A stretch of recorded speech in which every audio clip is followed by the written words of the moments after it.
This is one of my favorite podcasts. And thank you. Oh, thank you so much. I've done some pretty big ones. Right now, I feel that my work is some of the most important work in the world. I went from being illiterate to self-publishing books. You guys could be the biggest black podcast. Tennis. Wait, hold that. Say that. 10 seconds. All right, we heard it here first.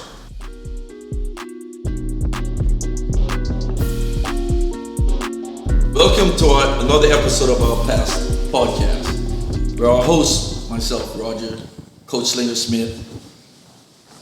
On my right, Victor Troy Collins, Terry T-dawg Davis, and Errol Easy Smith. Where we have honest conversations about life experiences and journeys with experts in the sports, entertainment, and business world. One of the things we do is actually dig deep into the story of our guests, and more importantly, have them identify the person or the persons or the organization that stood behind them along the way. Who was actually their rock? And today, we have a very special guest, a man that has always been involved in the community and continues to be. We've seen him on the Vlad TV, Drink Champs, 2 huge shows. And now here on our show, it is with great pleasure to introduce an entrepreneur, author, producer, and actor, the legendary Ricky Donnell, Freeway Rick Ross. Yeah, there we go. All right. We're so excited to have you. You forgot tennis player. So excited to have you. Roger, you forgot tennis player. Yeah, he left that out. And we were just talking about everybody always leaving tennis out. Yeah. You know what? Because we got so much to talk about tennis, man. It's like, We do. We do, you know. But thank you. That's the man you are, though. See, that's what we got you here. Well, you know, I get it from tennis. So listen, man, Freeway. Let's start off with this. I know you attended and played tennis at Dorsey High School, but how did you this start? guy right here. This guy Yeah. right here. Yeah. That was one of my goals, to beat him. Yeah. Yeah. You know, Troy was number one. Well, first it was Larry and Robert, and then I finally beat Robert. I never beat Larry. Yeah. No, Cornbread. Yeah. Cornbread was the one that I really. When I beat Cornbread the first time, it was like, Yeah. You know, I just probably ran all the way from Dorsey to South Central LA that day, right? I beat the great Cornbread, man. Yeah. But yeah, I was around a bunch of good tennis players. But Troy, in our senior year in high school, Troy was the man. Yeah, I never beat Bread. No, Larry either. Yeah, I beat Larry. I peaked. No, I said Larry never beat Cornbread. No, Bread was cold. Yeah, Terry never beat Cornbread. I don't know if Earl Prince ever beat Cornbread either. You know, I used to watch Cornbread wipe him out. Mm-hmm. Wow. That's a shout out to Larry the legend. beat Bread at Rancho. You saw him in He tournament? beat Bread at the tournament at Rancho. Yeah, we played. Maybe later in life. In Yeah. Michelob. I'm talking about when Bread was cornbread. Yeah. Yeah. I'm talking about when he was cornbread. Yeah. Not when he was just bread. I lost to him 6-4 and 6-3 in that tournament. Cornbread beat that boy, what's his name? The kid played for Palisades, Scott Davis. Yeah. He beat Scott Davis, I think, like 0-0 or something. Yeah. He was like walked through him like he was butter. And Scott Davis was top 20 at one point in the world. Yeah. That's a great man. Bread walked through him. But how did you get involved with tennis, man? How did you start tennis? How did you first get introduced to tennis? Well, one day we were at Manchester Park roller skating, and Richard Williams came to the court, and he had all these balls and rackets, and he was saying, "I bet you bad boys." We played roller derby on the tennis courts. That was one of our hobbies. You used to be up there, Troy? Yeah. That was our park. Now, come on. And we would be slamming each other into the nets, and we didn't know that there was rackets and balls that went with this thing. You know what I'm saying? We thought it was just a smooth surface to roller skate on, and they started playing, and the next thing I know, Robert and Larry really took to it. And one day I go over to Rob's house, and he got these boxes of brand new sweatsuits, and tennis shoes and rackets. I was like, man, how you get all this stuff? He was like, man, you get it for free when you play tennis. And I was like, oh man, I'm starting. Give me a racket. And I started that day. And Robert Robertson gave me my first racket. And I just fell in love with it. How old were you? How old were you around I this? was about 13. 13. Yeah, I started late. That ain't late though. Yeah, it was late. Not really. It was pretty late. I mean, it was an uphill battle for me to try to catch up with these guys who, when I started, Robert was already ranked in the top 14 in the 14 and unders or the 16 and under. So it was uphill battle. And so you played tennis, or you played it for the first time, and you got involved, and you fell in love. Yeah. Well, I was a little guy. I played all sports. I'm a fairly decent athlete. I was pretty fast. I could move around. On the football field, I could maneuver. I threw the ball pretty good. So usually I was the quarterback. On the basketball court, I usually was a point guard because I couldn't shoot well, but I could dribble the ball around and play great defense. But when it was time to go to high school, all the coaches overlooked me. They were looking at the taller guys, the guys that they felt could make the team immediately. And I at that time, I was real small, man. I probably was about, with Troy, 5 feet, huh? Yeah. That was little. Lefty, righty? Huh? Lefty, righty? Right. Yeah, I was a right-hander. And tennis just became the option for me, And then when I got to Dorsey, Coach Smith took a liking to me. Coach Smith he introduced me to Otis Smith. Okay. That's how I You met talk Otis about Smith. Larry Smith? Yeah, Larry Otis Smith. Smith. Yeah, the coach. Shout out to Larry Smith. Yeah, Larry Smith. He's passed away, right? Did he? Yeah. I thought he passed away. Coach. I don't know for sure. Yeah, Smitty Coach. introduced me. We went 100-0. Yeah. I didn't know that until they did an article. We went 100-0. Yeah, high school. I went 100-0. My teams went 100. My team, we went 100-0. That's heavy, huh? So wait, did you and Troy play on the same team? We played on the same team, yeah. Yeah. No. We grew. We not. We were from the same block. Yeah, From me the and same Troy part. from 4th grade, I used to pick Troy up every morning to go to Yeah. school. In Yeah. 4th grade. Y'all go that far back. And then Yeah. Troy and them got rich and they moved out the ghetto. No. Hey, were you guys riding dirt bikes off the 105? Yeah, absolutely. Yes, sir. Absolutely. Yeah. But this was before the 105. Before the 105. Yeah, this was way before the 105. They hadn't even Devil's thought about the Dip. 105. Yep, that was Dip. Yep, Devil That's Dip. right. It was Devil Dips then. So being honest, Troy brags a lot. He was as good as he says he was. back in the Troy day. was good. Troy was, matter of fact, when we lost in the city, Troy was the only person to win on our team. They beat everybody but Troy. Troy held his own. I choked. A lot of us choked. But Troy was playing tournaments and Troy was a little more advanced. He was more advanced than the rest of us. Because he started at 4 years old. 8. Same part. Yeah, so he started 5 years before me. We had to play tennis, man, or they were gonna put us in juvenile home, man. Just simple. So Richard and those guys, they were former bail bondsmen, and so they started a program called the California Tennis Association for Underprivileged Youth. And at that time, we never had gangs. We didn't think of it as that. We were more territorial. We were Manchester Park boys. That was our park, Manchester.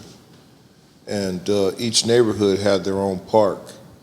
And Yeah, we would go from obviously ours was probably one of the most notorious parks because two former bail bondsmen decided with their nonprofit organization that this was the park that they were going to target because these guys were running amok in the neighborhood, right? Well, that's where the Crips come from. No, I didn't want to bring all that up You want to tell the story? because, If you want to tell the story, tell the whole story. Tell the whole story. well, right? because he Tell never it. claimed anything. No, I wasn't a Crip, but I wanted to be one when I was about 12. He never claimed. Tennis probably, not probably, tennis is the reason that I didn't turn to a Crip. Saved our lives. Yeah, I would have definitely been a Crip had it not been for tennis. Because, But- my mom was one of those strict women. Like, Yeah. she whoop you with the telephone. She was call. very religious. Yeah, she was, and she went. Yeah, the Bible she was say for don't real. spare the rod. Shout out to all the single black moms of the world raising children, especially knuckleheaded boys. You know, just great jobs, you guys. Because a lot of times they not only raise their own, they raise cousins. Yeah, well, my mom kind of raised the whole neighborhood. See that? Because we played basketball in the backyard, and we played football on the side of the house. So all my friends was always over in our garage and stuff. But Hey, I never thought we had it bad. I always thought I had a great childhood. And then, you know, when I met Slinger, and then I went to where he was from, I mean, Bahamas, beautiful place, right? Beautiful place, but, you know, I mean, they just got to work with their hands a little bit more over there than we had to work with our hands. So his toughness, you know, I almost used the curse over there, producer, excuse me. Now, they tell you to come in here and be as relaxed as you possibly can be. And I have to master the Queen's English language 23 hours out of the day. And the only hour I get off, I just can't be me. Express yourself, Troy. Okay? Be you, TC. Be you, Victor. So, you know, we played like any other urban community. But we was talking about you, because, you know, his fun was he had a little slingshot with a guinea sack shooting birds, you know, in the bushes, you know. The island life. Yeah. 242. Shout out to the 242. Now, that's real. So he went out there with a different sense of urgency.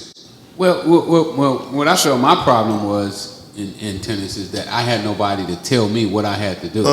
I didn't know what I needed to do. You know, when Larry was there with me was when I was at the top of my game. Me and Larry would run. You know, I had somebody to hit with. But when he left, or if Cornbread wasn't around, or if Earl Prince was, because I worked out with Earl Prince when he was at USC. He would come and I would go out and do his duck walks with him. And I don't know. Some had always told me, stay around the tough guys.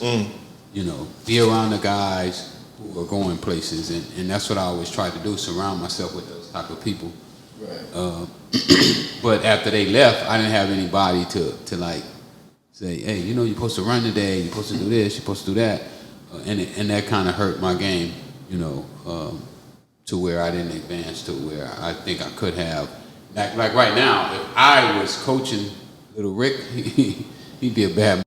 Yeah, that's beautiful. Yeah, that's good stuff right there. You know. Yeah.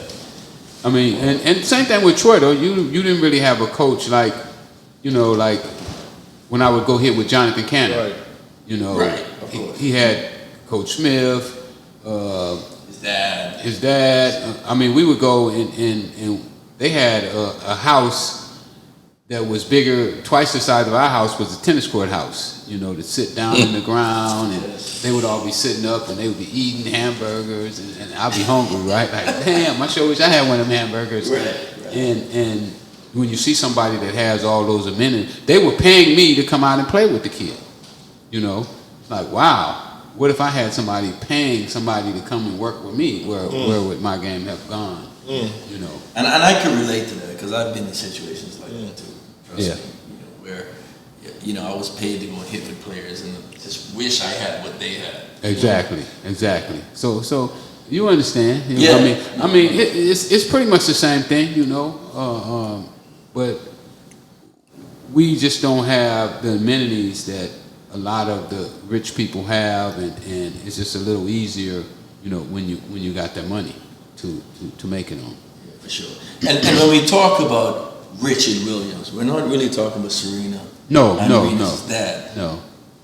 We're talking No, about they came. Richard. We came later on. I remember when Richard and Richard first met each other. I was there when they first met. We met at the Cerritos tournament, and Richard Williams from Rancho badmouthed Serena because I would have sponsored Serena. I was rich then. I would have sponsored Venus and Serena, and I wanted to, but Richard talked so bad about them. Wow. You know how their strokes were no good, and they weren't going to make it. And I was like, wow, I better not mess with that. Because at that time, I totally looked up to Richard and Fred. You know, Right, of course. they were my guides, you know, to the tennis world. And I had my kids with them. And it depended on their expertise in tennis, which I didn't think I had. And shout out to the late Larry Barnett too, man. Yes. Larry was a great player. Yeah, he Well was. respected. And a great guy. Great Yeah. guy. And I remember first meeting him at a tournament, man, at a challenger. And he came up to me and just introduced himself and was like a brother. Yeah. He was just so personable, man, and it was like, wow. And you know, for us, that's what we need out there, right? Because there's Absolutely. not many of us. And to see someone come, and I was telling Troy. Why is it not many of us? Why are we dominating every sport in the world and we not dominating Well, tennis? finances. With tennis, What you tennis mean takes by that, more. finance? With a It's an expensive basketball, sport. you can go to any park and get a basketball. It's really cheap. You know, you can get a basketball for $40. 15, 20 people could run off for because you play pickup, Yeah. right? Keep speaking on it, man. Let's peel back Tennis, these layers. I mean, you got $5 for a can of balls, Troy. They only last so long. Rackets are $100 to $200. You know what I mean? You pump strings. Lessons are what? Tennis shoes. Lessons are- are expensive. Yeah, lessons $150 an hour. And then when you get And to get a honestly, good coach maybe like $300. well, down the line too, honestly, and I've always been a firm believer in this, and I have no problem saying this. You know, when we can't connect with a coach that can connect with us, that's a problem. You can only go so far. And I don't mind Asians coaching Asians, you know, Caucasians coaching Caucasians, and blacks coaching blacks, but we're limited. When you look at the tour right now, how many black coaches are out there coaching on the tour? Even to this day, how many? 4? Well, how many 4 or black 5? people on the tour? You know, the No. tour is expensive. But you've got probably seven black players in the top 100 right now of men. And how many black coaches are coaching them? Maybe none. Exactly. Even female coaches. You've got a few out there too. You know. You've got, Why? why? We don't got to get into that. Well, no. Look. That's too much. Look. It is a sport. We You got know- Freeway Rick here.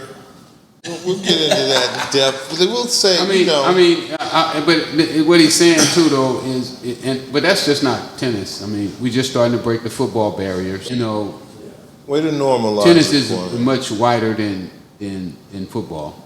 Right. You know, it's starting to be a little blacker thanks to Serena and Venus. You know, with their breakthroughs. And, Right. I mean, just look, Arthur Ashe was like, you know, like the first one to really break through for us. So that ain't been that many years ago. Right. So- And they didn't let Althea Gibson play for a long time. Right. Until she was in her 30s. Yeah. And I think if she was able to play earlier, I think she would have had well over 20 slams. Terry, what's your opinion on that, big dog? Well, I just had a question for Rick. Go ahead. You know, I came on the scene about late 70s. I heard of you, but you wasn't around in tennis. No, I quit in '79 after high school.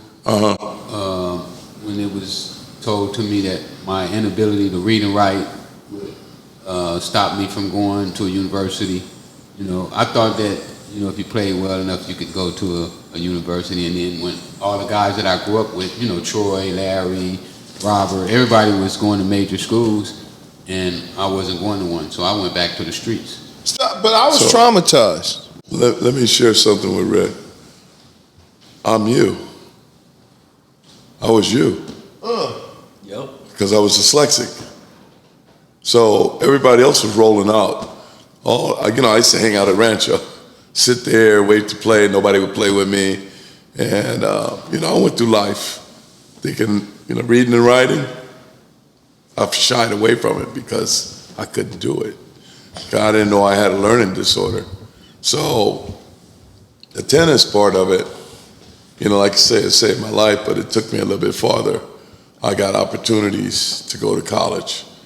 And later on in life, when I was older, so it just changed, it changed everything, but still yet, you go through life, hey, this is something I don't have and everybody else has it, and how do I get that, or will I ever be in the position to receive that? I'm an on-court guy. I'm a personal guy. I'm like you. Right. I mean, that's our gifts. Those are our gifts that we've been blessed with. So, and those are things I bank on and I stay on, but I still want that other part of that part of life, of the reading. And well, you know what I found out, Terry? I thought that I had a reading problem as well. And what I found out is that I had never put forth a real effort at learning how to read. Yeah. Never applied it. Yeah, I never applied to read. Marcelli taught me my ABCs all over again. He showed me how to sound them out. 2 weeks I was reading the newspaper. Next thing you know, I'm reading law. Hey, shout out to all the Sellies, man, to that society out there, man. You're not forgotten. I'm reading the law books. And lucky I learned how to read because I found the issue that got myself out of prison. When everybody else said that I was done and that I would never get out, I found the issue that eventually freed me from prison. Before I left prison, I read over 300 books. I became. You're in a situation where they told you weren't going to get out. Providing you didn't go to prison, I probably never. as far as that part of searching for your education and probably learning. never would have did it. You're absolutely correct. Never. But wait. I never had the time to sit down and learn myself. You know, you're talking about being in a cell 24 hours a day, and by yourself, and you really get to know yourself. You know, Well, I read something where you, an interview you did, and you said, this is probably the most free you felt. It was because I got to know myself. I learned who I was and what my capabilities was. I've always, even though I had confidence, you know that confidence, but then after I started reading about great people, and I started to see the same qualities in myself that they had, it gave me more confidence in myself that, no, you're not slow, you just need to be taught maybe a little different than what they teach everybody else. You're not the same type of person as everybody else. So that gave me like great confidence. So you connected with their story. Absolutely. And honestly, shout out. I gotta say, this is what this podcast is all about. You know, so there's someone out there somewhere that can connect to each and every message we put on the show. Absolutely. To give them hope. And May not correct everyone, but sometimes that's all people need is just a little hope. You know, because if there's hope, then they don't need dope. But where there's no hope, they'll use dope. And that's what happened to me. I didn't have any hope. I was sitting on my mom's porch one day, and one of my friends called me, and he was like, "Rick, I got something for you." And when I got there, it was dope. It was cocaine. It was the first time I'd ever seen cocaine. Hey, if you're enjoying this podcast, please subscribe on our YouTube page. And you can follow us on social media, Instagram and Facebook at A'Lotta Racket.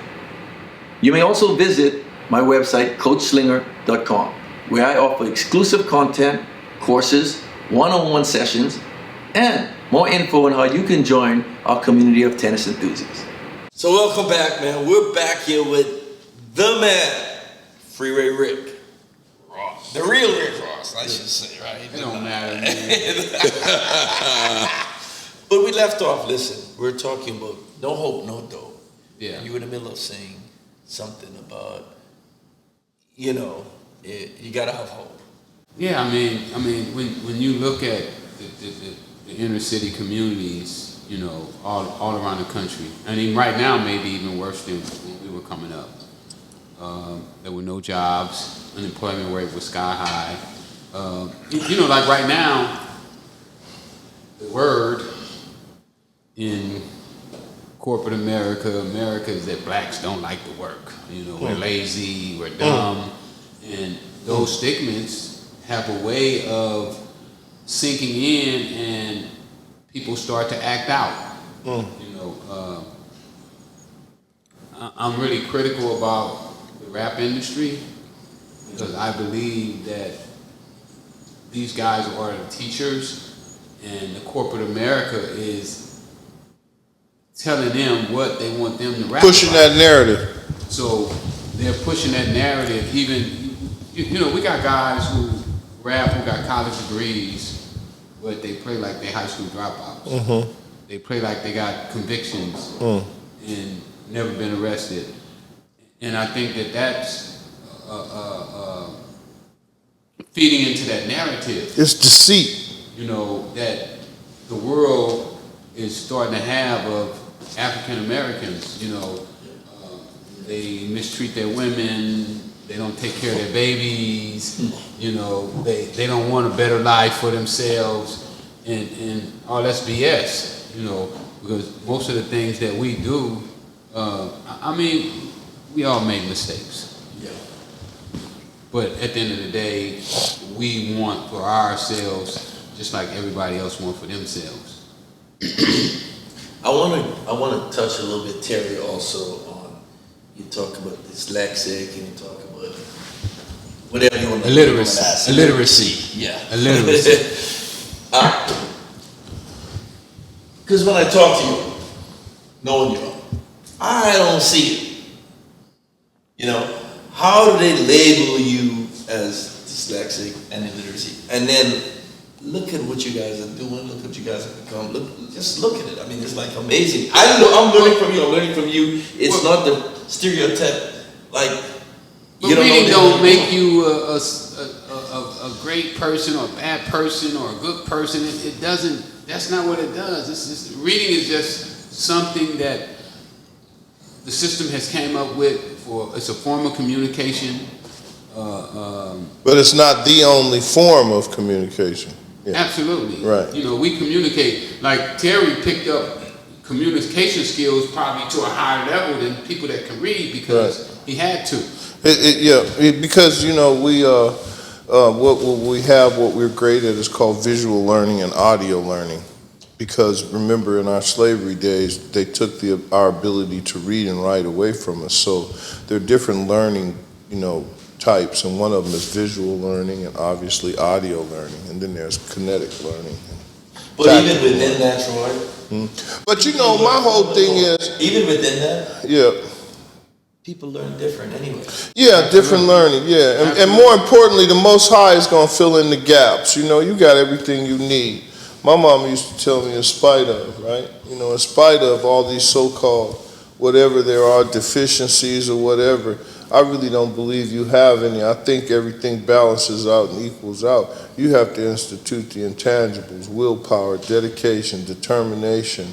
And when those things kick in, they're incomparable forces that can, just consume anything that's so-called negative. You know what I mean? So let me sum this up. There was no one telling me I'm dumb. There was no one looking at me that I was dumb. That was me in myself thinking I was that way. The system made you feel. Yeah, So, I have to say that. You know what? Nature, Even so much of the system, it's just so much of my insecurities of growing up. And my sisters are all smart. My brothers, they all had it. So I grew up with that. You call it a little bit of chip, kind of like, I don't have that. So if I don't have that, I'm not going to try to put any energy in it because I don't know how to do it, and I'm going to fail. But I don't want nobody to see me fail. I'll fail within myself. I don't want nobody to see it. Do you know, Terry, that most of the multimillionaires in this country did terrible in school? Yeah. And saying that, let's talk about one of your books, Rick. Reading with Rick, The 21 Keys of Success. Riding with Rick. See, all right, see? There you go. Oh, you want me to read that, Troy?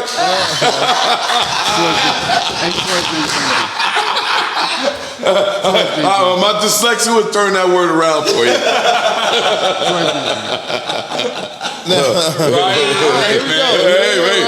I said Troy is really smart. Here he is, Troy is smart, though. all right, check this out. And we talk about this all the time early in the morning because, I'm here with this is lightning in a bottle because I'm with the three men that have been knowing me longer than anybody else in my life outside my family. That's Rick, Roger, and Terry. And here it says, today Rick Ross, a free man.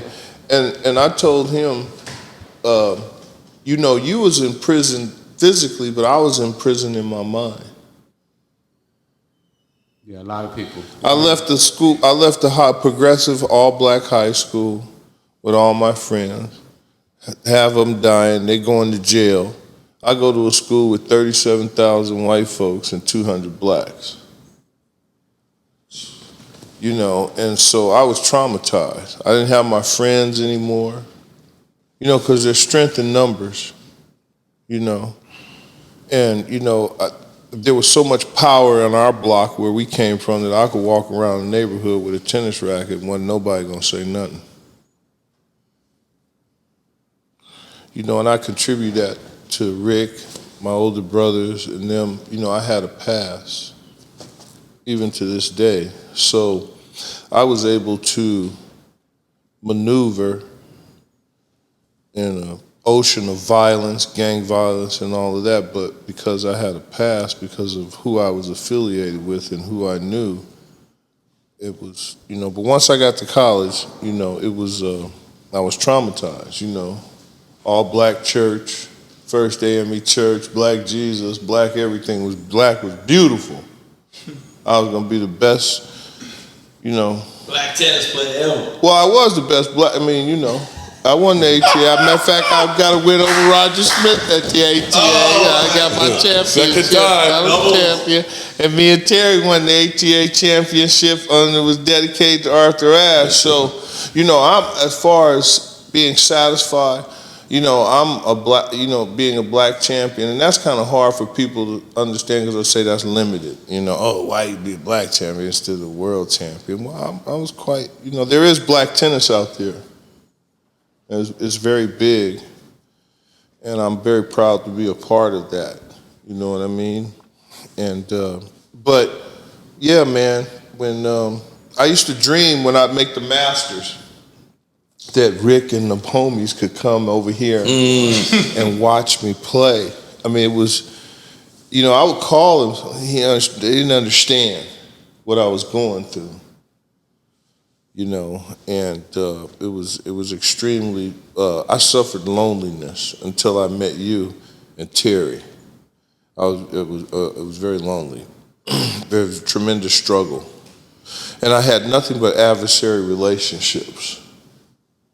You know. So what was your connection with Ross when at that point, when you, at that period? Was he out of your life?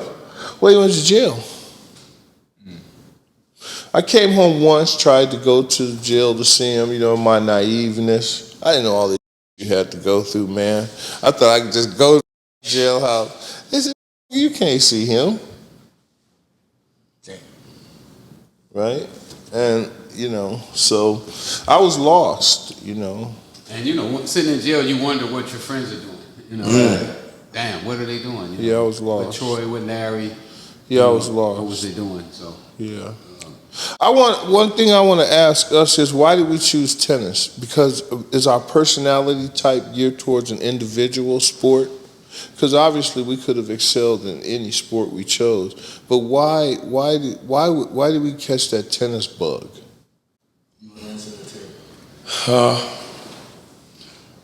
Rick, you say you were small.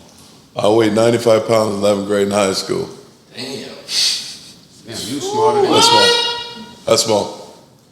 That's small, but I ran track. I was very fast. Ran in Junior Olympics at I was 16 years old in the Coliseum. Did really well with that. And once again, grades, whatever. As you know, I got in tennis through a Sugar Ray Youth Foundation, a foundation that was in Compton. And the girl, they laughed at me last time when I told them. They asked the question, why'd you? I said it was a girl. See, they still laughing. The girl got him out. But that's all right. Bless that girl's heart, because she changed everything. But I grabbed something that I fell in love with, and I never had that love ever in my life. Well, tennis is an interesting game. Yeah. It's almost like playing chess. You know, you got to think ahead. You know, you got to be planning ahead, and all that prepares you for life. You know, like, you know, what we just heard on the record with Bootsy. You know, I could see ahead. You know, I was making plans in front. And in tennis, you have to do that. You know, you have to plan ahead. You have to think about what's your next move when you hit a certain shot. I went with Troy up to UCLA one day to a camp, and the coach was saying that in one tennis match, you make over 60,000 decisions. And I guess that's kind of why we become critical thinkers. Because you have to critically think about all the things that's taking place. And I never thought about it, but you know, when you're playing tennis, you're watching a guy, when you hit your ball a certain way and you watch your top spin, and you say, my ball top spin like this, so this is the shot he got to hit. Yeah. You watch his body language, and you watch the way he take his racket back, and you watch his feet. Yes. And then when he hit the ball, you watch how his ball is spinning, you're trying to anticipate how fast it's going and how fast you got to prepare and where is it going to bounce at. So all of these things are going on, and I mean, those things are exciting. Yeah, But hold on, I got a question real quick. But okay, going back even when you played, you know, you say you started at 13, and you see you have your peers being, you know, overgrowing you as far as talent-wise. But what was the mindset going in each match, going in even each practice, going like the mindset going to the courts every day? Well, I knew I had to outwork them. My goal was to outwork them every single day, and I knew that every day that I outworked them would inch me a little closer to their level. And Let me ask you that. first Is your name Terry Davis? Because when I never knew the things you said is the things that I've done. The way you felt is the way that I felt. I said, I don't have this tech, but I got this heart and I got this determination. I figured if I'm in better shape and I work harder, it'll come. Yeah, That was my mindset. That's all I I had. run Larry every time we race. I mean, when we run, I try to outdo him every time. But I know you beat Troy. No. And you faster than No. Only one time. Yeah, No. He said no. He said I could no. outrun Troy. Oh, that's what I'm saying. Troy was lazy. No. When you at the top all your life, you got Troy a was different lazy in view. high school. I don't know what Terry talking about being. He wasn't in better shape. He ain't nobody in better shape than me, right? In high school, Troy, you weren't. I was in great shape. You were not. Hey, Rick, here we go. Let's get on these 21 You keys. was going to pass on cheeseburgers or something? But it's true. What's I up? probably looked like Errol when I was, I weighed $180. This is what I find interesting, though, because it's a universal thing. Yeah. Because I'm from the Bahamas, and I can relate to everything you guys say. Now, how in the Bahamas am I feeling exactly what you guys feel? Well, tennis is a universal sport. It is. It is. Yeah. And it's one where the coach don't get to make the decision. You know, in basketball, when I was in junior high school, and all the coaches. I never heard that before. And they're looking at all the athletes, and then the coaches are making decisions on who's going to get to play. In tennis, you make the decision on who get to play because of your actual performance. But even our story, listen to this. You played many sports, different sports. Yeah. You played different sports. You played different sports. I played different sports. But we chose tennis. Yeah, that's what I'm talking about. We chose tennis. I think it's a personality type. I think we fall under a certain personality type. That Well, you we. want to be in charge. For one Yeah, thing. there's You one wanna be in attribute. charge. Yes. What else? You don't like other people making decisions for you. Wow. You Wow. want to make your own decisions. You know, like And right you don't now. want to And you're willing to live with them. and you don't want to depend on no one else. Yep. You don't want to depend on self-reliance. Basketball and baseball. I don't want to depend on someone else hitting a run or making a Yeah. Yeah, it's all on you. It falls and stops at you. Wow. And that's really the mentality that we as a people need right now. That when I was in prison, we used to call old heads. 'Cause I was still young when I went to prison. I went to prison at 28 years old, so I was fairly young. But I was talking to an older guy who was what we call a jailhouse lawyer, and he was talking to me about my lawyer. He's like, man, you just sit here playing chess and you don't care about your case. You're looking at a life sentence. And I was like, I got a great lawyer. I gave him a lot of money. And that guy said, do your lawyer have other clients? And I said, of course he does. He said, does he have kids? And I said, of course he does. does he have a wife? I said, of course he does. When he leave the visiting room, where does he go? I said, home to his wife and kids. He said, where you go? I said, in my cell. He said, so you think your lawyer wants you out of jail better than you should want yourself out of jail? And I use that principle right now to everything I do. I don't want anybody to want what I feel is good for me and my family better than I want it for myself.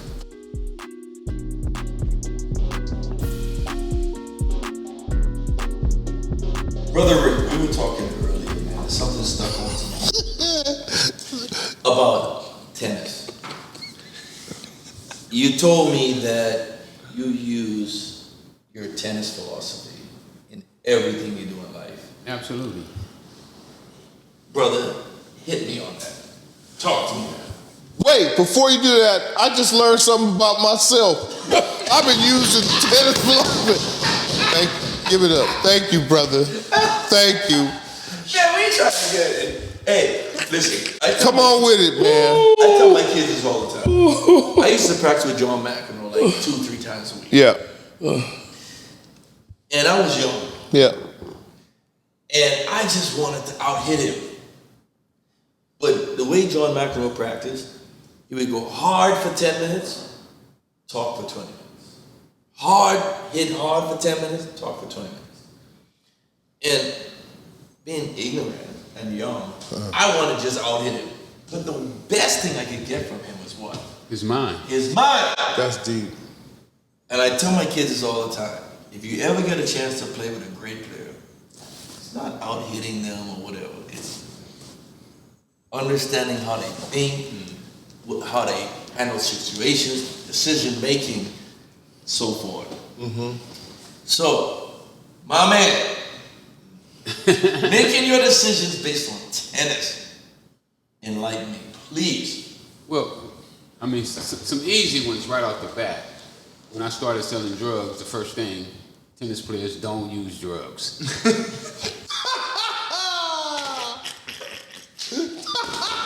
Right off the bat. Off the bat. So for me, that gave me an advantage over all the guys that were selling drugs because they all used their own supply. Right. So that was the first thing. Then the next thing that I did, any tennis player that plays tennis, he wants to be number one. He wants to win the whole thing. Yeah.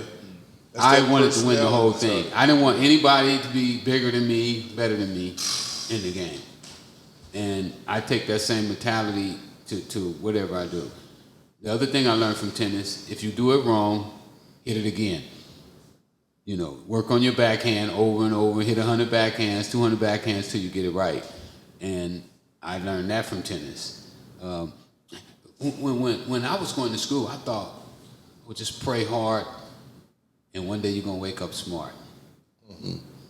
You know, nobody ever told me that smart people work hard at being smart. You know, they study all day long and they read. I never understood that. I'm thinking, oh man, next week, went to church, I pray real hard. Next week, I'm gonna wake up, I'm gonna be smart. So I learned in tennis, though, you gotta practice to be good. You know, if you wanna do it right, practice right. And I take those same principles, you know. First time I ever went skiing, I hired a ski instructor, you know, because I learned from tennis that if you want to have the right strokes, you got to get a good coach. So get a good coach, you know. Any business that I go into now, I try to get around the people just like I did in tennis. You know, my game went up in tennis because I was around. I played his forehand. I stayed away from his backhand. I used to whip up on that forehand. Larry Barnett had a great backhand. Yeah, you had a great backhand. You have a great backhand. We all had great backhand. Larry Barnett had a great backhand. Hey, one hand or two hand backhand? One hand. One hand? We didn't have two-handers back then. Larry Barnett was my mentor. Yeah. So I had a decent backhand. Yeah, I know. Because I copied Larry. So what I learned is, by me being around Larry, Robert, Troy, and Terry, increased my tennis ability to a level that a lot of other guys didn't have. You know, they didn't have the access to those guys that I had. You know, we were friends. Terry he didn't hit with me often, but every now and then he would break down and hit a few balls with me. So I took that into business. You know, find the people that are doing it right or are the best that you can, and use those people to elevate your game, and that's what I do. That's good stuff. That's great. That's good stuff. Now, come on, let's get on this a little bit. Go ahead, brother. Go ahead, brother. Talk about. I want to talk about 21 Keys to Success. Because you know his closest friends don't read his book, so now it's an opportunity for me to kind of dip into. Nobody reads my book. No, a lot of people read his books, tons of people, but you know I get to enjoy his company, right? You know, Not so enough people read my book. I don't spend time. I need it on tape. You know what? I need it on tape. I Remember, hey, Ross. Yeah. Remember you say, Terry, can you read my book? I said, bro, I can't do it. We're gonna get an audio. I didn't tell you I was portion. dyslexic. No, you didn't. I didn't tell you. You got two I of said them. I need it on tape. They wait for Roger to hold it up and go read the book. Yeah, there you go. Here we go. These two guys are very cerebral. Yeah, that's the. This is it. Talk about the And 20. this is mine. Yeah. Yes, that's yours. That's your first payment on my kids' tennis lesson. Yeah, that's right. That's right. Listen. Now, if that book changed your life, then I will take free lessons. I'm taking lessons from you, so how can I not give lessons? No doubt, This is it. no doubt. This is how it works, right? This is how the world works. You know, I tell Troy all the time. I say, Troy, you're gonna be making $300 an hour. And he's like, man, I'll never make $300 an hour. Don't say that, huh? Don't tell everybody how much we're making now. Okay, wait. So let's get to this though. Riding with Rick. Yeah. The 21 Keys of Success. Talk to me, brother. Well, What inspired you? What is this about? I didn't write that book, and we weren't really inspired, right? Let me tell you how this happened. Coley Crutcher, he's a writer. He had a magazine called Get Money. So I'm in prison. He writes me a letter. Hey, Rick, I want to put you on the cover of my magazine. I was like, I like that idea. Free promo. Okay. So we started talking, and we started to build a friendship. Cause you know, well, I'm getting quite a few letters because you know they did the American Gangster series, Right. and so you know I'm getting about 100 letters a week now. So I'm real popular in prison. Everybody, man, let me see them pictures. You know, girls sending me pictures, and you know, it's crazy for me now. I got 2 years left. Oh gosh. So they choosing. Oh, Right. congratulations. Congratulations. So me and Cody kick up a friendship, and I'm like, man, you say you're an entrepreneur, right? I done read 300 books now, right? So, you know, I'm a smarty pants. So I was like, you say you're an entrepreneur, man, and I bet you ain't read these 3 books. And he said, what books? I said, my 3 favorite books. He said, what are they? I said, Think and Grow Rich, The Richest Man in Babylon, and As a Man Think. He said, no, I never read them. I said, read them and then write me back.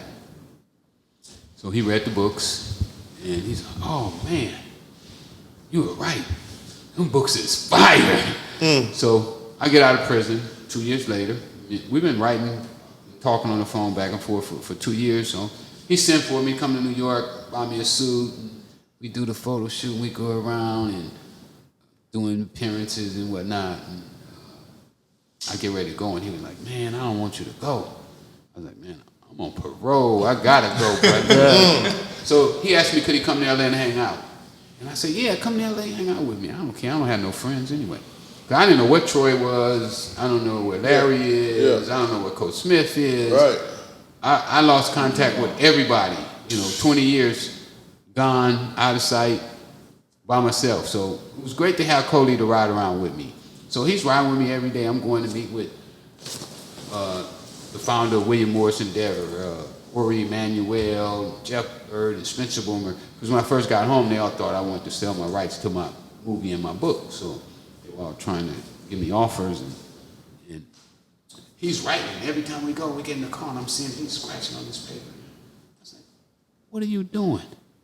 He was like, I'm taking notes. I said, taking notes? You took notes of that meeting? He was like, yeah, I took notes. I was like, that's a book.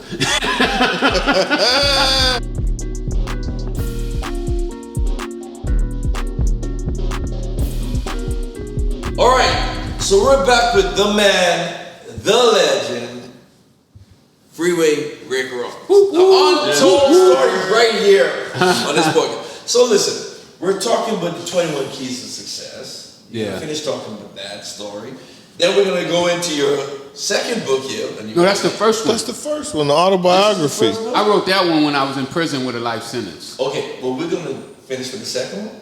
Or the Okay, third one, it don't whatever matter. it is. It don't In matter. short, how did you beat that life sentence? In short, how did Whichever you? one you want to talk about, Roger. You the man, Roger. Okay, Hey, Roger. Roger, you know I met you. Roger, Hey, the man. Hey, Roger. Roger beat Lindell Roger. 3-2. I met you before I went to prison. Did you hear that? He beat Lindell 3-2. Well, you told me the day you introduced me to him. Matter of fact, when I coached this brother, he beat 6 of the top 10 players in the world. And when I wasn't with him, he lost to the other folk. He fired me. He took he fired me and went and got his ass kicked. But that's all right. We still best friends. I'm the godfather of his oldest son, so that means more to me than anything. Okay, let's do that. But then I want you to go to your autobiography. Because this is where I really want to hear. Yeah. Okay, so let's finish with this. You talked about riding around with. Yeah, so this guy, he's writing down, he's watching me, like, work, right? He's seeing me how I maneuver, and because I don't have no money when I get out of prison. And nobody knew me then. Zero? Zero. I got out with $200. And a good woman. So he watched me maneuver with no money, and we're going up dealing with, Ori Emanuel runs TV. If you see someone on TV, Ori Emanuel probably is the guy behind it. You know, if you see a commercial, David Zanders did it. And these are the people I'm meeting with, 2 weeks out of prison. And what was so funny to me though is these guys don't know why they meet with me. They thought I came there to sell my book and my movie and stuff, and I was like, no, I don't care about your money. I don't need your money, I'm good. You know, I'm gonna make it. You know, I know how to make it. I know how to start with a backhand that don't work. I know how to start with a forehand that don't work. I know how to learn how to toss the ball up and how to eventually, you know, you start with the racket here. Yeah, of course. And then eventually you learn how to swing the hand around. And I know that's how you have to start. You know, the same way, you know, you start with a $20 rock. You know, that's all you had was a $20 rock, and then you keep going and you flip that $20 rock and you flip it and you flip it, and the next thing you know, you're buying an ounce, and then the next thing you're buying a pound, and then you're buying 10 pounds, and then you're buying 40 pounds, and then you're buying 100 pounds, and then you're buying 200 kilos, and now you're making $3 million every day. Wow. So when they talk to me, they got to realize that that's the guy that they're talking to, and they don't really understand that. You know, they think that, you know, I'm a tap dancer Negro. Even though I tap dance, I only do it because I want to do it. I tap dance for the people that I want to tap dance for, and the ones that I don't want to tap dance for, I don't. So if you're privileged enough and you're around me and I tap dance, I mean, that's That's powerful. That's powerful. not because of your money. Yeah. You know, and people have to learn that. Even Floyd Mayweather, he had to learn that. Like, look, I ain't no lap puppy. Right. You know, I don't know how much money you got. Excuse my French. It's okay. Most You're podcasts, they allow me to curse, though. No, you good. Oh, you good. Yeah, Troy, we don't Troy want can't you curse. cursing. Green light. But Troy's You on. can't curse, I can. So I'm using these principles, and these principles I believe in, just like I believed in my backhand and my forehand, and I didn't believe in my serve too well, nor my overhead. I had a weak ass overhead. I'm just like, damn, if I could hit an overhead. Larry Barnett. I hope Larry Barnett didn't teach you that. No, he didn't teach me my overhead. Larry hit a good overhead. Yeah. But Wait, you should have went to Collie Simmons. Oh, that was my man. Collie. You know, Collie was your man. Yeah, you spoke highly of Collie. Collie was a lot. great. Me and Kylie played at Trey Tech together. Collie's Yeah, the there greatest you sleeper go. in the world. You couldn't get anything over his So you head. should let Terry teach you to serve. You know, Kylie had a 47-inch vertical. You know, Kylie could stand on the ground and slam It was amazing. Yeah, I beat Kylie though. I lost to him. Collie upset me in the tournament. I was seeded 1. My stomach started hurting, baby. If it wasn't for that stomach hurting, I'd have got him. But God, dog it, that was one that got away. So the serve. Okay. The serve. Yeah, so I just use those same principles. You know, like I know I can build this game. You know, I can take this raggedy game and I can build it to whatever I want it to be. It's all going to fall on me. And then after I learned these lessons, I was like, damn, you could have made it in tennis. All you had to do was work on that overhead a little more. You know, put a little more concentration in that overhead. You dodged the overhead because you didn't like it, so you didn't practice it. But then when you got in a match and the guy would bring you to the net and then he hit the lob on you and then you're in trouble. Recognizing your weaknesses and deciding to strengthen them. Absolutely. And we should do that in every Yeah, self-realization, being accountable at the end of the day, and then have a willingness to be better. Well, you know, in tennis, you always coaching yourself anyway. Yeah, that's deep. Because your coach can't come on the court and say, Right. hey. In fact, your coach is going to teach you, right? To teach yourself. Right. Yeah. That's what a good coach is doing. A great To coach, depend on yeah. them. Yeah. Teach yourself. Right. Absolutely. So those are just lessons that I learned from tennis, you know, and I used them and this guy wrote about them. He wrote about how he saw me working these principles and the principles that I learned from those 3 books. You know, he read the 3 books, so he knew what the principles were in those books, and he watched me work those principles to, you know, where I'm at today, you know. I talked to a lady today, and she's talking about giving me $15,000 to come to her college and speak, and I said, you're getting me cheap. I'm gonna speak for a whole 45 minutes, you know that. For 45, and then I'm gonna do a Q&A for about 30. So you only gonna give me 15? I'm gonna do it for you this time. Right. But you may not be able to get me again. Right. Can I ask the question?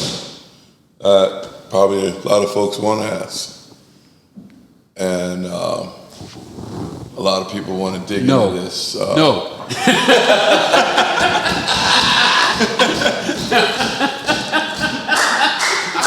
I got you. Yeah, I love you. When you first went in, being away from your kids. Sick. Being away from your kids. First day is sickening. The first days are the worst days. You know, that first day take like 10 years, right? 24 hours is like 10 years. Like, damn, this day gonna ever be over. And as you're there, human beings, we adjust. We can adjust to our environments. Right. So as you're there longer, you start to get more relaxed and get more comfortable. You get used to being confined, you know. But at what point in your life was the thought process of maybe doing something different, or you could have done something different, or were there any regrets in your life, in your feelings? I'm gonna ask the question. People ask me that all the time. I'm gonna ask the question They because ask me that all the time. I need to know. You know, I want to know what you were feeling. It was a young black lady out of Chicago. She wrote for the Chicago, what's the name of that paper? But anyway, she Chicago said Times or something, one of the big newspapers, and she did the article, and the heading of the article was "No Regrets, Only Lessons." So I have no regrets at all. I learned a lot of lessons. And Minister Farrakhan told me, he said, if you take those lessons and you share them with these other black men, then you weren't a drug dealer, you were a scientist. Because now, the lessons that you learn, these other guys don't have to go through those certain lessons. Okay, I got that. That's That's good. why I don't have any regrets. That's good. That's good. I like that. I like that a lot. All right. I would like, 2 minutes. You know, Never 2 minutes, Troy. I don't ask about that journey in his life. You know, I don't, you know, when you know there's pain and those type of things, you know, I just don't, you know, it's not where you've been, it's where you at. So I focus on our future. You know, I never discuss with him anything about that time in his life because I want to be a representative of his joy, you know, and this incredible future we have. And I just, you know, I respect, you know, his journey, and I marvel at, as a man, how he's overcome his tragedies in life. And, you know, I draw inspiration from that. You know, he's lost children, but yet he smiles every day. Well, Now let me finish, man. You know, and because I pride myself on all the millions of people that know him. You know, I pride myself on knowing him. But knowing the real person. Well, whatever that is, him. well, You we know, pride ourselves on knowing each other. You know, and 'cause I'm proud to. When I ran in, me and Troy, he probably don't even remember where we ran into each other at. When we reunited, we were at Simply Wholesome one day. And I looked up, I said, damn, that look like Troy Collins. Because I hadn't saw you. That was my first time seeing you. Yeah, but my name has never changed with him since day one. You know, the Ohms. What's up, Vic? What's up, you know? So it's always been a familiar voice. But, you know, all of us here, any black man that is of age, I really give him respect because I know we all have had to go through so much to be where we are. So it's a time of celebration for us. You know, we all have learned from our mistakes. You know, and just sitting up here talking, you know, man, I was traumatized. Everything I did in life, it was not to go to jail. Every decision I made, man, I can't do that. I'm gonna go to jail. I can't go to jail. I can't go to jail. I can't go to jail. I can't. And you know, that was kind of like, you know, and I became an introvert. Yeah, mine changed. After I stopped playing tennis, mine was like, I'm going to go to jail. You really felt Wow. No, I knew I was going to jail. Wow. And I used to ask my girlfriends, right? When I go to jail, you going to run? You going to run for me? You going to come see me? Because I wanted to know, you know, you're sitting here, you're enjoying the benefits. They're not going to get you. Right. But you ain't See, touching- college was the run from you ain't jail. touching the product. Right, I had to get out because I knew I Live your life. was going. I was headed. You know, and it wasn't because of bad behavior. I don't really think we had bad behavior. You know, he was hustling bottles. He was cutting grasses. You know, he was a natural, what we know now, had a merchant spirit and an entrepreneurship spirit.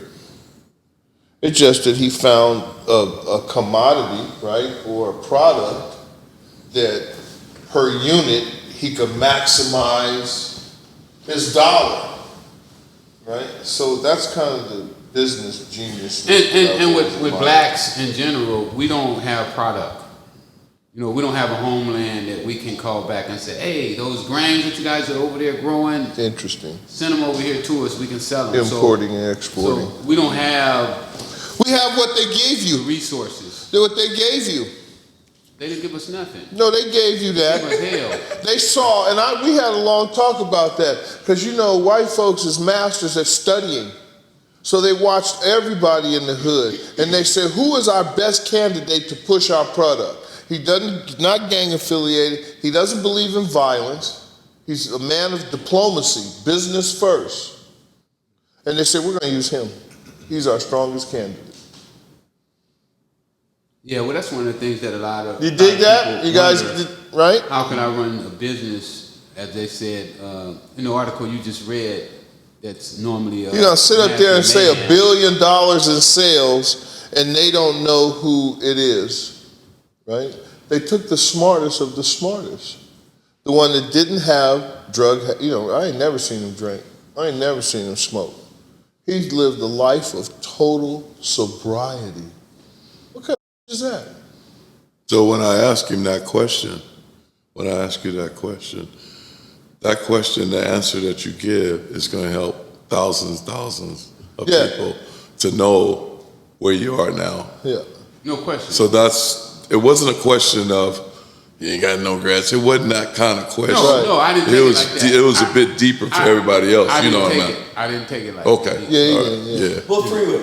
When I answered it, no regrets, only lessons. Yes. Because I feel like I learned my lesson. Right. You know, regrets would, in my opinion, regrets would be like, oh, I did that. I don't even like myself no more. Yes. You know, so I don't feel like that at all. Because there's going to be people like that in the life. Yeah. There's going to be people listening to this. Yeah. And they're going to have regrets. They're going to feel that way.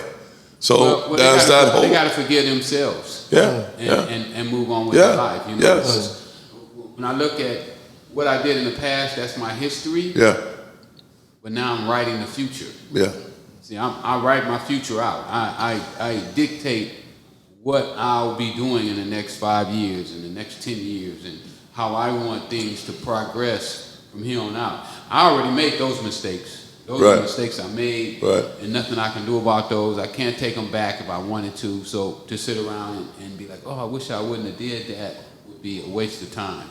Because it's been done, it's over with. My man said if you drop a glass of milk on the floor, mop it up, get the glass so don't nobody cut their feet.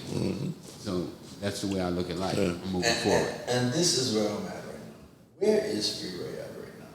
Oh my, Where is Freeway? Oh my goodness. Educate us, inspire us. oh my goodness. Where is Freeway at? He's crazy. We want to know. Man, I know our producers ain't finna say at the time. Okay, cool. Raj, right now, I feel that my work is some of the most important work in the world. I don't think that anybody's living job is more important than mine. That's beautiful. You know, so Purpose. I work at my job as if I feel like that. You know, I go hard for it, and I'm working on my third book. It's gonna be a doozy, but it will be something that a lot of people will learn from it. Just like my other two books. My other two books are vicious. Just people haven't taken the time out to learn them. You know, I've had people call me and say, "Man, your book changed my life." Wow. You know, everybody needs to read your book. And I know eventually they will, because, you know, I self-published my book. You know, I went from being illiterate to self-publishing books. And matter of fact, I like to do yours, Raj. Let's go. Look at that. Look at that. Let's do your book. I'm in. Hey, you make a lot of money off books. So they can't copy them either. They're hard to copy. Not like CDs where they just press them up. But, motivational speaker. My movie's in pre-production right now. Working on a TV series. Probably gonna capture the marijuana industry. You know, I think I'm gonna be #1 player in the marijuana industry, #1 in the music business. I'm gonna try to take over Universal Music Group because they're educating our kids right now. So I want to take over that vehicle. I want to be the driver because the people who are driving it don't know where they're going. What else am I doing right now? A lot. Let's talk That about might be it. Rick the tennis dad. That's easy. I got you guys. That's Yeah, you that's guys. right. You guys doing all that. I don't really have to do none of it. All right, yeah. That's Well, I got one for you. So they've recently, in the last week, actually, you know, now in the NFL, they've legalized marijuana. In college sports, now they've legalized marijuana in the last couple of weeks. How do you feel about that? Well, it's saddening in a way because so many people have been affected by the marijuana laws and the drug policies that have been implemented in this country. But the good thing is that they're now starting to use more sensible drug policies, and I'm excited about that. Yeah. You know, the good old boys. You know, in Washington D.C., they're still with the good old boy crew. But for the most part, the world is starting to say, you know what, this is not something we can incarcerate ourselves out of. You know, we have to use sensible drug policies. We have to come up with remedies. You know, if your son was on drugs, you wouldn't be saying lock him up, throw away the key. You'd be saying let's get him some help. Some help. But the way the politicians run, it's not their kids. So they don't care if you lock them up and throw away the key. They're not looking to get them any help. Now, when they had the epidemic with this fentanyl, that's when they started. and the opioids, they came with more sensible drug policies. Yeah. Let's get treatment over incarceration. But when it was us, it was incarceration over treatment. treatment. So You know, it's funny. I was just talking to a doctor today. I was teaching. He said the same exact thing. Same exact thing you're saying. Yeah, I mean, that, Same exact But thing. you ain't no dog too. no, I don't even have a high school diploma. How are you talking like a dog too? I'm a dummy. No, but how are you? Like what gets you in that frame of mind? Well, Raj, I started to study, and I learned that I was never really a dummy. I just In the acted first like place. one. Wow. You know, you can act like a dummy and be, you know, and everybody will think you're a dummy, and you might function like a dummy, but you still have the capabilities of being who you really are. Anytime you get ready. One of my favorite books, those 3 books, As a Man Think, he says that a person can change in one instant. In one instant, you can be one person, and then once you say that I changed, that instant you just changed. You're a total different person. So I went from being that person who couldn't read to where I could debate the law in the courtroom with my lawyer who went to Harvard, who was top lawyer at Harvard, my prosecutor who went to Yale, and my judge. I don't know where she went to college, but they were all top. And she was the chief judge of San Diego, and I was able to stand in court and debate the law with them, and they told me I was wrong, and then we went to their bosses, and their bosses said he was absolutely right. So it's just when you make that change, when you say, you know what, I'm no longer a Crip, I'm no longer a blood, I'm no longer a robber, you know, I'm no longer going to be a slacker, you know, I'm going to do better with myself, I'm going to do better with my life, then it just changed. Can I dig in a little bit here? We all got great mothers. Mine's gone, Troy's mom's gone, your mom's still around. And what was your mom like? My mom was tough. My mom was a tomboy. You know, Really? She played basketball and great lady though. You know, like I said earlier, she allowed my whole neighborhood to play basketball in her backyard. I mean, we would trash the yard. You know how kids are. But she allowed that, and she was a great person. I love my mom. She stuck with me the whole time. Be the only person come and see me. You know, but she was a good person. Was your mom your rock? Kind of, but I got a lot of rocks. You know, I had a lot of people help me along the way, man. You know, like I said, I had Larry, Troy, Coach Smith, Richard Williams. Even though, you know, I don't get along with Richard Williams, he helped me along the way. Dr. Bouquet, you know, I mean, just the whole rancho. You know, everybody at that park was supportive. You know, I mean, you could go up on a Mr. Big Man. You remember Big Man Percy? Yo, of course, Percy. Yeah, Percy. Big Man. Percy used to talk to I know me. Percy. So all of these people, what I found out about people is that we are accumulation of everything that we saw and heard. And we take on those characteristics of the people who we thought something about. You know, Admired, that sure. We took those characteristics and we came up with our own personality.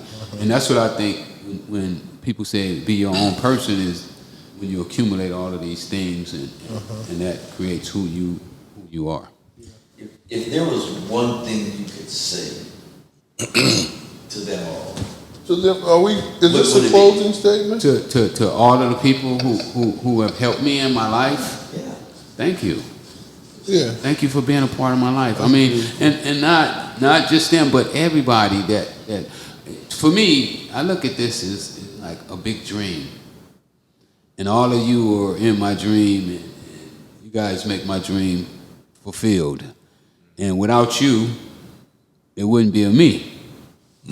My dream would be empty. And I'm just so glad that I have all the wonderful people. I was thinking one day, right? I was like, wow, if everybody could meet all the people that I've come in contact with in my life, how blessed they would be. So I've had some great people in my life. Some, you know, we had differences. You know, some I didn't like. But at the end of the day, they made my life what it is today. And if there was one thing you could tell up and comers, the youth. Well, you know what? About 2 weeks ago, Troy got mad because my kids didn't come to tennis practice. They got awards at school. And my daughter won Best Critical Thinker. My son won, he won Best Problem Solver. I said, well, they don't have to go to school anymore. They can quit school right now. Because if you can critically think, that means that you can figure out what it is that you should be doing. And if you can solve problems, the things that you don't know what you're supposed to be doing when you get in it, you'll figure your way out of it. You good. So become critical thinkers and problem solvers. We got a young brother here. What is some of the things that you can tell him or our listeners just about life and succeeding and dealing with tough situations? Ain't no situation tough, man. My man he said, don't sweat the small things. He said, at the end of the day, they're all small. So there's no problem that's big. If it ain't life-threatening, then it ain't no big deal. You know, don't let it get the best of you. If you're talking about being successful in life, That's what I'm talking about. read my 3 favorite books. That's right. I believe that these 3 books should be taught in school. These 3 books broke me out of prison. They showed me how to get out of prison. Wow. I just wish I was young enough they could show me how to win Wimbledon. Right. Look at that. Wow. I'm going to say it again for you, Terry, because I see you didn't take your notes. And you know, I get on high school kids about this, right? I go to Brown. I speak to Brown. When I spoke at Brown University, auditorium full of kids. You know what color they were, right? So I go to South Central LA, and I'm speaking at a school. Black and Mexican kids. So I say, my 3 favorite books at Brown University. My 3 favorite books are, and everybody starts doing this here. They put out notepads and pencils and Writing it down. they writing it down. I go to South Central and I say, my 3 favorite books is Think and Grow Rich and Richest Man Babylon and As a Man Think or As a Woman Think. And all the kids are like this here looking at me. I said, hold up. What the hell wrong with y'all? Y'all get a tip like this here? You get a tip like this here and you don't pay attention? Knowledge is power. What else are you missing in life?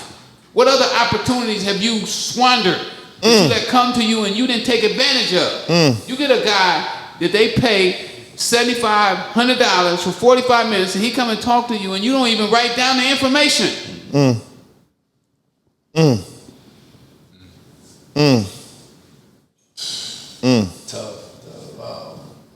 See, if somebody would have told me when I was coming up, hey Rick, them books, you read them books, you ain't never going to jail. You gonna have all the money you want. Everything that you want, you can have if you just read those little books. And if it had been somebody that I believed in and trusted, I would have read them. I would have learned how to read, just like I did when I learned how to read. The guy told me, you want to get out of prison? Get your butt in that law library. Don't count on that lawyer. And don't learn how to read for your teacher. Learn how to read for yourself. For yourself, huh? That's what I did. So that's what I tell you, man. Appreciate you, big dog. You want to be great?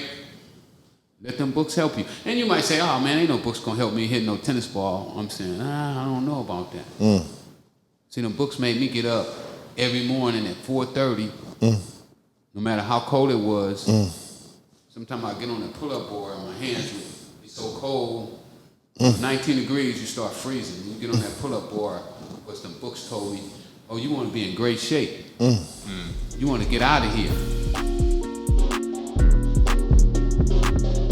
Okay, we're back with the legendary Freeway Rick. Brother, we're so delighted to have you, man. You just don't know how much this means to us. I'm glad to be here with all the tennis players, man. Thank you I've so been much. around this many grown tennis players my age. I mean, it's amazing, you know, to be around. You know, me and Troy, we kick it all the time, you know, since You think me and you can beat them in doubles? I know we can. We're gonna do it. I'll be the winner. Rick done already talked about his forehand, man. Come on, man. Back to serve. Come on, we done. I'll be the weak. I got wins over both of them. Wait, you want to back it up? You want to back it up? All right, brother Rick. See, they don't want to talk about their losses against the mighty Chewbacca. No, it's on. Right. It's on. It's on. We have old man tennis, huh? We on. Make sure I'm stressed before You know that playing tennis adds 10 years to your life? You know that the average tennis player lives 10 years longer than most other But it's people? just the best cardio that you can. Yeah, it's beautiful. No, when you wobble like you do. Not golf. You got a bad hip. I had a bad knee, no. Anyway, Freeway. Oh my God. Listen, man. The movie or the show, Snowfall, whatever, flakes, whatever the hell it is. I call it snowflakes. They got a British accent. There's been a lot of talk about that. Help me out. Help me understand. About what part of it? Everything. Is it? Yeah. Yes. Yeah. Yeah. I mean, they sprinkled some reality into the show because people want real. You know, they don't want fake. They don't want no fake Jordans. You know, they might look real, but they fake, and they find out they fake, they're gonna throw them away. Right. The same thing with TV. They want real TV shows, and it has some real elements in it, you know. And yes, John Singleton stole it from me. I mean, you can. It's still on his Instagram page. If you go on his Instagram page, he went with me to my documentary premiere. Me and him sit together the whole show. I got my first 10 books from the publisher. They had demo on it. He gave me $100 for one. I guess he felt like that $100 bought the story. You know, Wow. like you just bought the book, you didn't buy the rights to the story. Wow. He took the book and we took a picture and he said, Rick Ross, great story, Snowfall coming soon. It's on his page. So he definitely, what they call it when they take pieces out of Plagiarism? plagiarize the book. Where you at now? He also was reading the movie script. Oh. He was reading the movie script because he was supposed to direct my movie that I've been working on for 30 years now. But it's still coming out. This way, you'll see. Real. So yeah, he did a number on the whole situation. You know, can I say something? No. He don't never bring up. Other people always bring up those that f him over. He never, ever bring up people that f him over. But did you hear how he But did you lives his understand life? what I'm saying? But did you hear what he said, how he lives his life? You mean earlier? Yes. The whole podcast, he talked about how he lives his life. See, to me, that's a gift. To be able to not dwell on, you know what I mean? And to just go forward. You know, and these are the things that, you know, when I said earlier, I marvel at, you know, in our conversations, you know, because you want to learn from those, you have a desire to learn from those that you admire, right? You know, and so, you know, these are the things, these little keys, life, the master keys, the keys in life I'm trying to gather, you know, because success in each man's own, in his own mind, what success is, right? And so I'm trying to reach this pinnacle where how he deals with people. Well, you deal with everything. Okay, see that? You see that? You gotta deal You see with it all. that? And so that's in essence right there. You see what I just got in that small moment? You know, and that's what I get. You Well, know? Roger, you got to read my obituary. I did too. I read it too. I did. I read it too. And here you are. Yeah, so, I mean, how many people that's living get to read their own obituary? Zero. Yeah, so I read mine. They had you for dead. Yeah, I read my obituary. So when you look at it, you know, that now I'm alive, you know, healthy, you know, with 2 new babies. I was supposed to be dead. I got 2 babies. Wow. So, you know, I'm just living a life, man. I'm just having fun, you know, enjoying this beautiful planet that we were allowed to inhabit, you know, and I also kind of look at life like everything is perfect except me. Get yourself right, and everything else is gonna be good. So I'm always looking at myself first, and then I look at the things around me. So, you know, John did what he was supposed to do. You know, I was supposed to have somebody steal my story. I was supposed to have a rapper take my name. Not one rapper, but 4 rappers take my name and use it. That's deep, yeah. But all this is And your name? Yeah, my name. They took my name. They took my name. But all this is preparing me for the mission that is coming. You know, I don't know what that mission is yet, but you know, it'll be revealed to me one day. And you know, it's the end time. That's grasshopper, beautiful. when it's time, you'll be able to grab the grass out my, the rice out my hand. One thing you want to tell the world. Enjoy the short life that we live in. You know, this life is short. Too short to walk around mad at somebody about whatever. You know, like I said, my man Les Brown said, "Don't sweat the small things," and he said, "When you look at it, they're all small." So look at the life as if it's all small, and you know you're gonna do better tomorrow. Terry T-dawg Day. Yes, sir. In closing. Learned a lot about you, brother. We haven't had a chance to really spend time together, to Troy, your kids, to tenants. You know, I never really sat down and talked to you. Always wanted to ask questions, but never wanted to dig. And I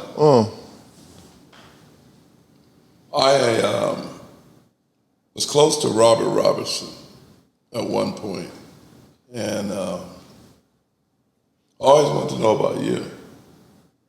Rob didn't tell you about me? Huh? Rob never told you about me?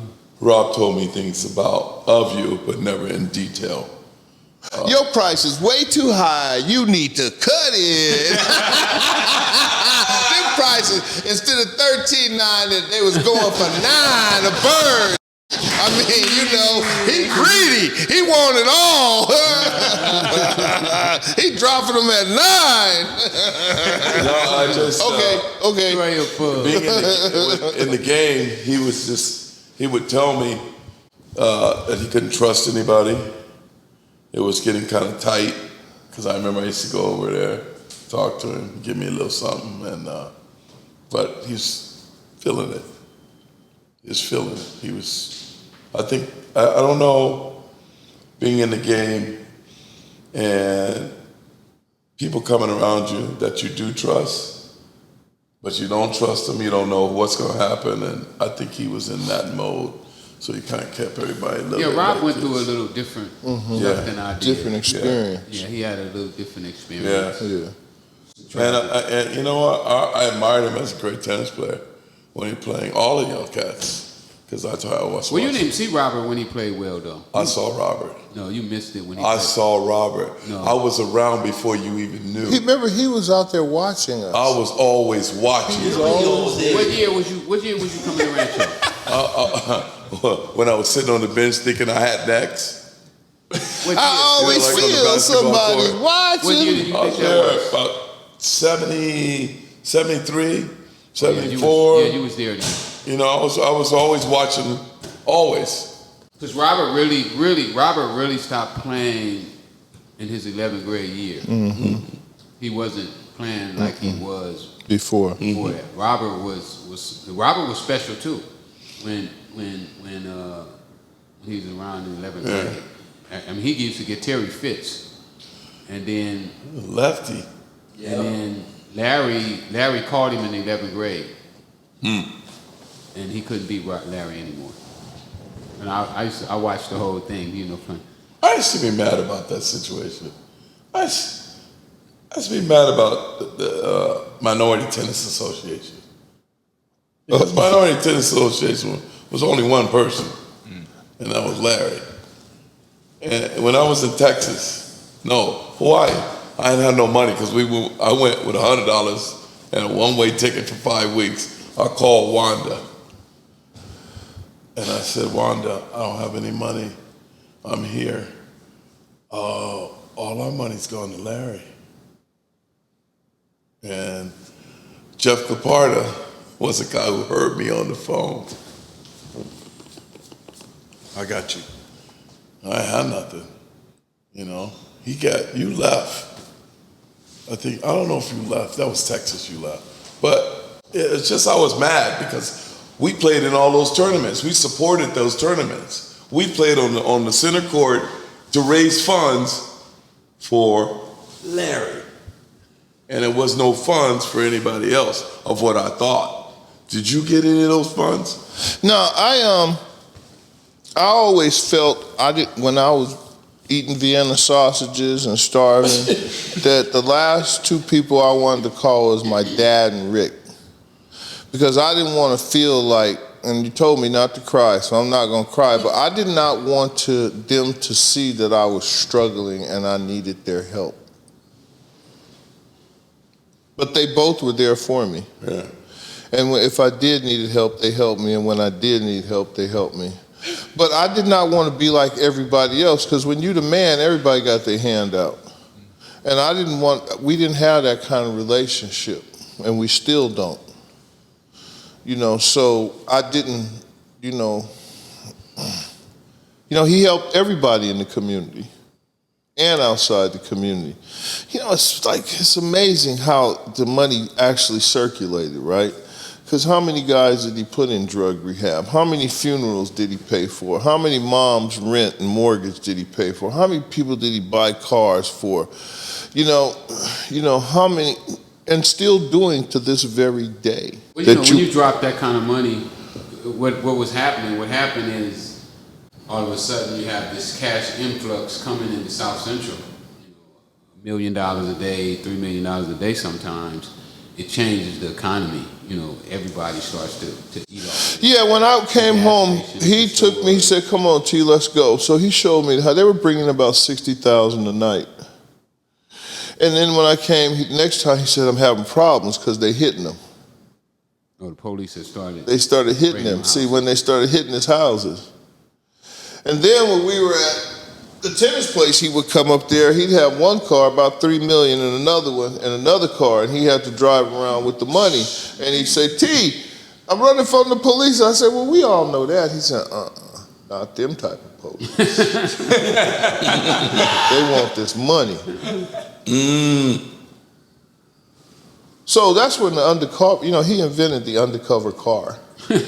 Everybody else floss, right? One night we went, I don't know what the fuck we was doing, but we went about 12 o'clock, we met about Rolls Royce pulled up, BMW pulled up, every top of the line car pulled up.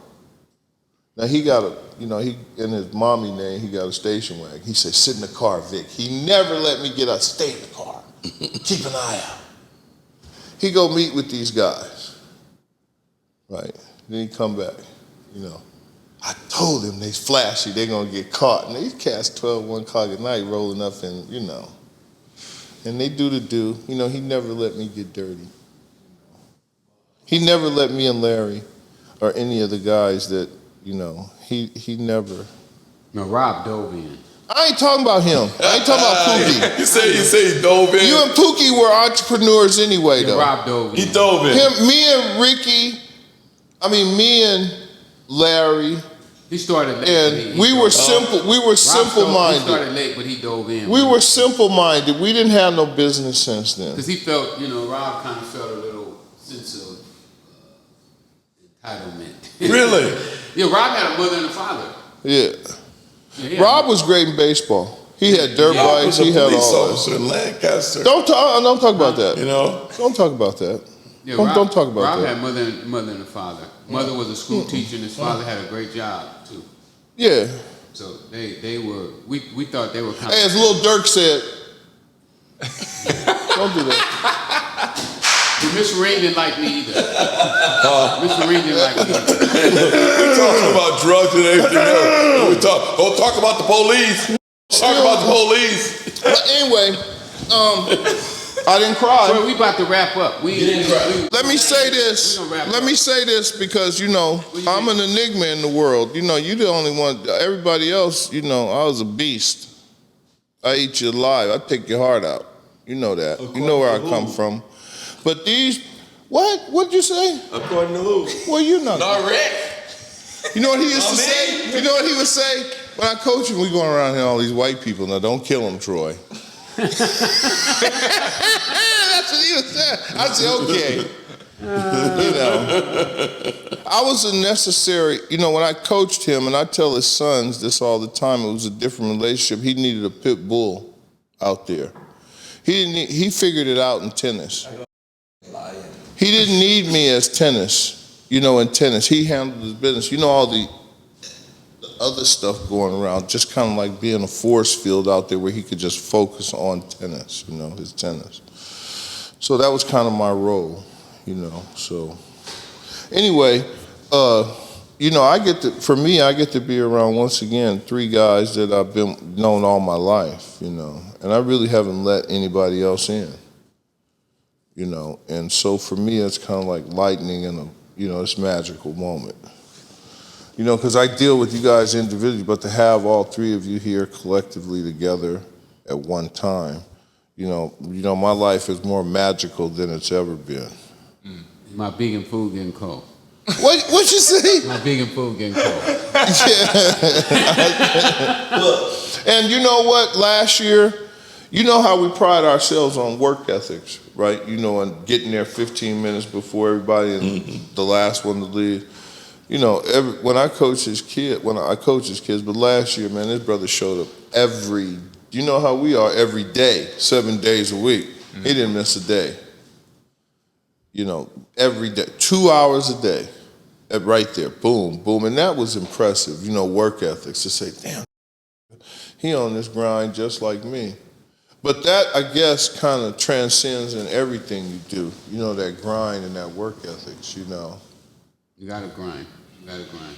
Speak to him, Errol. Let the youngster go. Yes. Yeah, so we can get out of here. Hey, can I drop the mic? Yeah, I'm gonna say this. Well, because I met you. This was like 6-7 months ago. I met you in Westwood. Yep. And you know, just hearing all the stories and actually now getting to interview you and, you know, sitting next to you, it's just an honor just to, you know be with you, pick your brain and everything, and hopefully get to work with you know, with your son. And you know, get that going as soon as possible. I want to do that. I want to do that. No, definitely. We're gonna keep him out of school next year. Yeah. Oh yeah. Because he wasn't best problem solver, so he. We're gonna get that forehand work in there. No, but thank you so much, and you inspired me. We literally, me and my brother were looking at videos from a long time, documentaries of you from a long time. So now to see you in person, it's just it's a blessing. Finally get to meet you. Thank you. Likewise, thank you, and I'm glad to be here. You know. So are you done? Yeah. No, Roger, don't give Troy the mic. What? He's already dropped the mic. Hey, Take the mic. You He already dropped the mic. Roger. You got. You Once want you drop it, you don't pick it back up, Troy. You dropped it. 1 minute, Troy. You done. You dropped it. I give you 1 minute. That's how we roll. 1 minute. Shout out to LA Kingpins. Yeah. There you go. Shout out to the best, arguably the best coaching staff in the world. You want your kids to have that greatness. What's the tears? Bring them on out. Slinger D, Roger Smith, If you don't believe Earl it, Smith. we're gonna prove it. Shout out Prove it. UCLA coach Errol Smith. Sir. Big TD over at Braemar Country Club. Yes, sir. He's doing big things over there, and I'm out there at the Westwood Tennis Center. We LA Tennis. We got Palisades, Westwood, and Cheviot Hill. So if you people want to get your kids into great tennis, you know, just bring them on through to us. And Before it's $300, $500 an hour. I went up. $500 an hour. yeah. So you know. Yeah.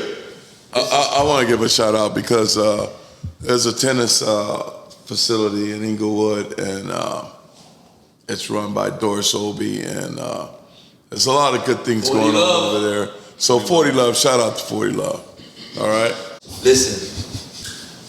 Freeway Rick, I talk about Troy ready to cry, I'm ready to cry. It's just a pleasure, man, to have you. I've been looking forward to this day.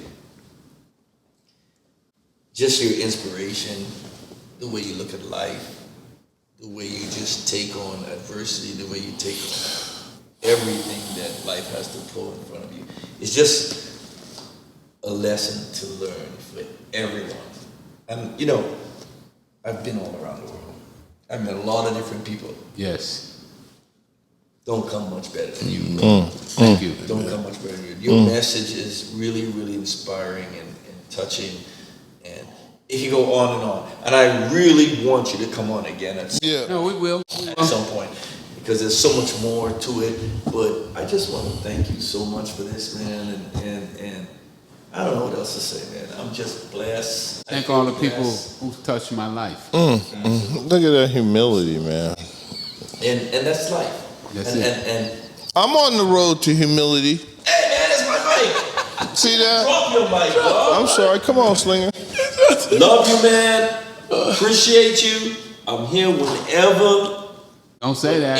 You call that on there, won't you? I'll pull up. I'm here whenever. I'll pull up in the driveway. I have both in the back seat. Look at this. You got it. This. He's a reader. Thank you. I'm going to read this. I'm going to read your 3 famous books. Yeah, he's It changed my life. He does crossword puzzles. Nick Bollettieri, He does crossword your shit in puzzles. jeopardy. Hey, Nick, you in jeopardy. He does Sudoku. He does Sudoku, man. He's gonna read the books. Thank you. Thank you so much. I'm glad to be here. This is one of my favorite podcasts. And Thank you. Oh, thank you I've so done much. some pretty big ones. Yes, you have. Is that right? That's great, man. And I'll be back. Also, Thank you. listen, this is what we got. He's coming back. And hey, here we go. Rick. Man, I'm living the dream. I never thought I'd be alive.